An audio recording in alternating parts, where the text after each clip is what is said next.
안녕하세요. 미오남입니다.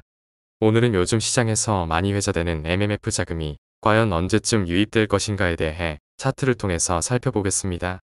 MMF 자금은 사상 최대치인 7조 달러를 돌파했으며 나스닥 지수는 연일 사상 최고치를 돌파하고 있습니다.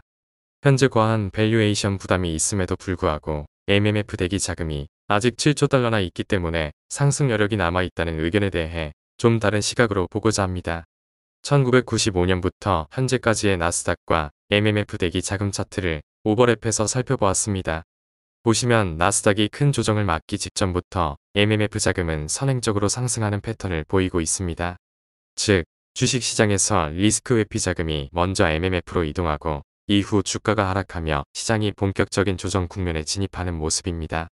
특히 2008년 금융위기 직전 상황은 지금과 유사하다는 생각이 듭니다. 2007년에서 2008년 당시에도 MMF 자금은 본격적인 주가 하락이 오기 전부터 빠르게 증가하고 있었는데요. 이 시기 미국의 기준금리는 5%대에서 시작해 점차 인하 사이클에 들어가는 고금리 구간이었습니다.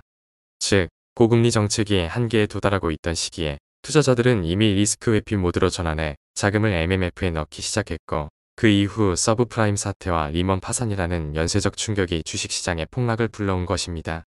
현재도 유사한 구조가 진행 중일까요? 지금도 미국은 고금리 정책의 정점 혹은 장기 유지 기조 속에서 MMF 자금은 사상 최고 수준을 기록하고 있습니다. 이러한 현금 대기 자금의 증가는 시장이 아직 확신하지 못한다는 신호일 수도 있고, 또는 추후 매수 기회를 노리는 자금일 수도 있습니다. 중요한 건 현재의 대기 자금의 추이를 보면 과거 금융위기 때와 마찬가지로 MMF 자금이 먼저 움직이고 시장이 나중에 반응할 수도 있다는 것입니다. 구간별로 확대해서 한번 보겠습니다.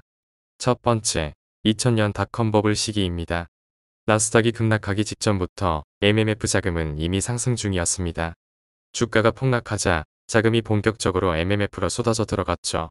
이때는 거품 붕괴에 대한 강한 리스크 회피 심리가 작동했습니다. 두 번째, 2008년 금융위기입니다. 이번에는 나스닥이 하락할 때 동시에 MMF도 급등했습니다. 리먼 브라더스 파산 이후 시장은 본격적으로 안전자산으로 대피하는 양상을 보였죠. 역대급 자금 유입이 발생하며 MMF는 정점을 찍습니다. 세 번째, 2020년 팬데믹입니다. 팬데믹 초기 급락장이 터졌을 때 MMF 자금은 급증합니다. 하지만 이후 초저금리 플러스 유동성 폭탄으로 인해 증시가 빠르게 반등하자 MMF 자금은 다시 빠르게 줄어들었습니다. 마지막, 2022년부터 2025년 현재까지입니다.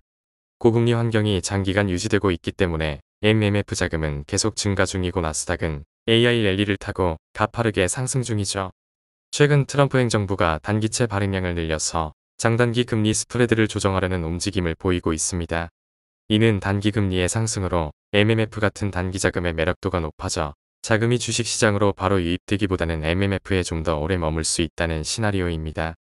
최근 연준의 기준 금리 인하로 인해 단기적으로는 MMF 자금이 유입될 수 있으나 이후로 MMF 자금의 유입이 더딜 것으로 예상되며, 결국은 증시가 먼저 조정을 받거나 제약적인 금리 수준이 완화되는 상황에서 MMF 자금이 본격적으로 유입되는 시기이지 않을까 생각합니다. 저는 다음 시간에 더 깊은 인사이트로 돌아오겠습니다. 감사합니다.